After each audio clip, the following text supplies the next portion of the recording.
নমস্কার বন্ধুরা, welcome to ST unique sports. IPL শুরু হওয়ার আগেই কিন্তু কেকেআর তাদের প্রস্তুতি পর্ব ইডেনে শুরু করে দিয়েছে। এবার কিন্তু কেকেআরের তুরুপের তাস এবং গৌতম গম্ভীরের পছন্দের বিদেশি প্লেয়ার কিন্তু কেকেআর শিবিরে চলে এলো। রিঙ্কু সিংকে কিন্তু গুরুদায়িত্ব দেওয়া হলো। বিধ্বংসী বিদেশি প্লেয়ার কিন্তু আইপিএলের প্রথম দিকের ম্যাচগুলো খেলতে পারবে না, রীতিমতন বাদ পড়ল, সমস্যায় পড়ে গেল এই দল।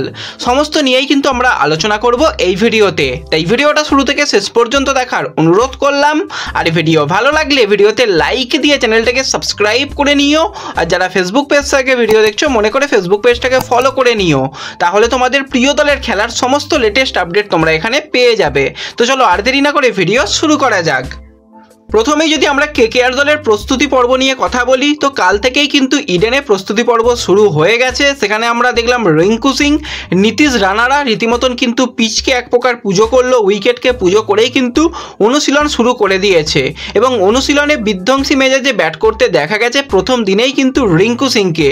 এছাড়া বাকি প্লেয়াররাও কিন্তু ব্যাট করেছে, বল করেছে, সবাই মোটামুটি একদম ফিট রয়েছে। এবং নতুন পরিকল্পনায় একদম দলকে সাজাতে চাইছে গৌতম গম্ভীর। ওপেনার থেকে শুরু করে বোলিং থেকে শুরু করে ব্যাটিং থেকে শুরু করে সমস্ত জায়গাতেই কিন্তু পরিকল্পনার পরিবর্তন হচ্ছে। কালকে খুব একটা বেশিক্ষণ অনুশীলন করা যায়নি, কারণ বৃষ্টি এসে গিয়েছিল।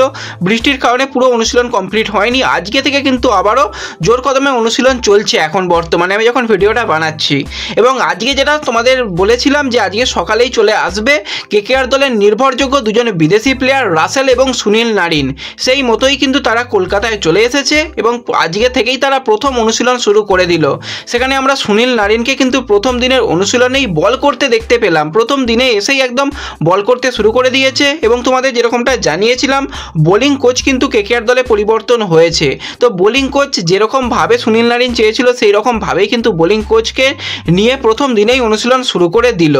এছাড়া রাসেল এখনও পর্যন্ত প্রথম দিনে ব্যাট করেনি, কিন্তু প্রথম দিনে মূলত তার ফিটনেসের উপর জোর দেওয়ার চেষ্টা করেছে। তো একটা তো ক্লান্তি রয়েছে, সেই কারণেই কিন্তু প্রথম দিন ব্যাট করেনি। পরবর্তী সময় অল্প কিছুক্ষণ ব্যাট করবে জানা গেছে। এবং সেও কিন্তু এসে যাওয়ায় একটা দলে আলাদা মেজাজ তৈরি হয়েছে এবং বাকি ইন্ডিয়ান প্লেয়াররাও সবাই এসে গেছে। তো জোর কদমে কিন্তু কেকেআর অনুশীলন পর্ব শুরু করে দিল। এবং গৌতম গম্ভীর কিন্তু রিঙ্কু সিংকে নিয়ে নতুন পরিকল্পনা করতে চাইছে। তাকে তো অবশ্যই ফিনিশারের রোল দেওয়া হবে এবং প্রয়োজনে কিন্তু তাকে একটুখানি এগিয়ে ব্যাটিং দেওয়ারও একটা সিদ্ধান্ত নেওয়া চলছে। এবং রিঙ্কু সিংয়ের ব্যাটিংয়ের উপর কিন্তু অনেকটাই নজর দিয়েছে বিশেষত গৌতম গম্ভীর। আরও ভালো ফিনিশিং দরকার এবং ফিনিশারের রোলটা কিন্তু পুরোপুরি নির্ভর করবে এবছরের রিঙ্কু সিংয়ের উপর। তো সেক্ষেত্রে গৌতম গম্ভীর একদম গুরু দায়িত্ব কিন্তু রিঙ্কু সিংকে দিয়ে দিল। এবং বড় সিদ্ধান্ত নিচ্ছে কিন্তু রাসেলকে নিয়েও, কারণ রাসেলের একটু ফিটনেস সমস্যা হয়, তাই প্রথম দিনের অনুশীলনে ফিটনেসের ওপর একটা জোর দেওয়া হচ্ছে এবং একটা পুনর্মিলন। গৌতম গম্ভীরের সময়ও কিন্তু রাসেল বিধ্বংসী মেজাজে ব্যাট বল দুটোই করতো। তো সেই মেজাজটা লাস্ট কয়েকটা বছরে পাওয়া যাচ্ছে না রাসেলের কাছ থেকে, কিন্তু সেই মেজাজটাই কিন্তু রাসেলের কাছ থেকে পুরোদমে বার করতে চাইছে গৌতম গম্ভীর। এছাড়া যদি আমরা একটুখানি দলের ক্যাপ্টেন শ্রেয়াস আইয়ারকে নিয়ে কথা বলি, তো শ্রেয়াস কিন্তু রীতিমতন কলকাতায় আসার জন্য রওনা দিয়ে দিয়েছে। রাতের মধ্যেই হয়তো কলকাতায় চলে আসবে। কাল থেকেই কিন্তু আমরা অনুশীলনে ক্যাপ্টেনকে দেখতে পাবো। এবং নীতিশ রানা, সেও কিন্তু ভাইস ক্যাপ্টেন এখন রয়েছে এবং সেও কিন্তু খুব ভালো ব্যাটিং করছে। যতটুকু জানা যাচ্ছে প্রতিটা প্লেয়ারই কিন্তু খুব ভালো ব্যাটিং করছে, প্রচুর রান করতে পারবে প্লেয়াররা এবং একটা ভালো জায়গায় যে গৌতম গম্ভীর এই দলটাকে নিয়ে যাবে এখন থেকেই বোঝা যাচ্ছে। তো দেখা যাক কত তাড়াতাড়ি তারা মানিয়ে নিতে পারে। এবং প্রথম ম্যাচই রয়েছে ঘরের মাঠে, তো ঘরের মাঠে কিন্তু নামার জন্য নাইট বাহিনী পুরোপুরি তৈরি হচ্ছে। আর তোমরা কারা কারা এই যে প্লেয়ারদের আপডেট পেয়ে খুশি হচ্ছ কমেন্টে জানিও। এরপর যদি আমরা একটুখানি কেকেআর দলের বিধ্বংসী বোলারকে নিয়ে কথা বলি, তো মিচেল স্টার্ক কিন্তু খুব তাড়াতাড়ি কলকাতাতে আসছে যতটা জানা যাচ্ছে। কালকেই কিন্তু তার কলকাতায় চলে আসার কথা রয়েছে। আজকে কেকেআরের সোশ্যাল মিডিয়ার তরফ থেকে কিন্তু সেখানে মিচেল স্টার্ককে জানিয়েছে যে ঘরে ফিরতে পারছি। এর আগেও কিন্তু কেকেআর দলে খেলা হয়নি, কিন্তু এবছরে কেকেআর দলের হয়ে খেলবো এবং আমার অভিজ্ঞতা দিয়ে কিন্তু কেকেআর দলকে ভালো রেজাল্ট করানোর চেষ্টা করব।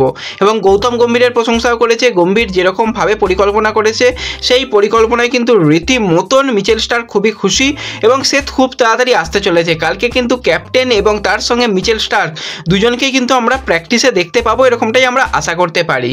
তো দেখা যাক মিচেল স্টার্ক এসে গেলে তোমাদের ফেসবুক পেজে অবশ্যই জানিয়ে দেব।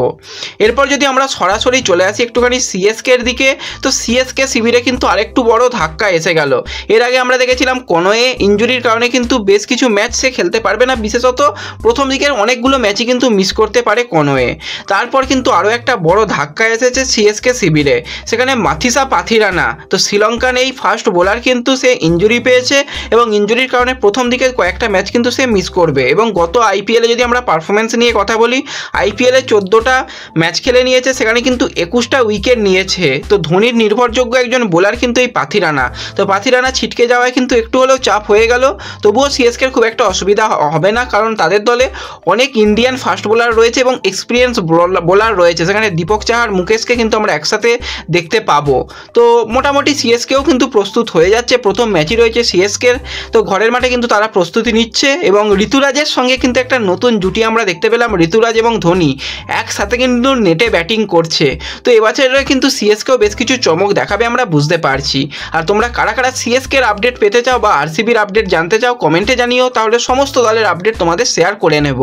তো এই ভিডিওতে এইটুকুই আপডেট শেয়ার করার ছিল তোমাদের সাথে। ভিডিও ভালো লাগলে ভিডিওতে লাইক করে দিও, চ্যানেলে প্রথমবার এলে চ্যানেলটাকে সাবস্ক্রাইব করে দিও, ফেসবুক পেজ থেকে ভিডিও দেখলে ফেসবুক পেজটাকে ফলো করে নিও এবং ভিডিও একটু সকলের সঙ্গে শেয়ার করে দিও।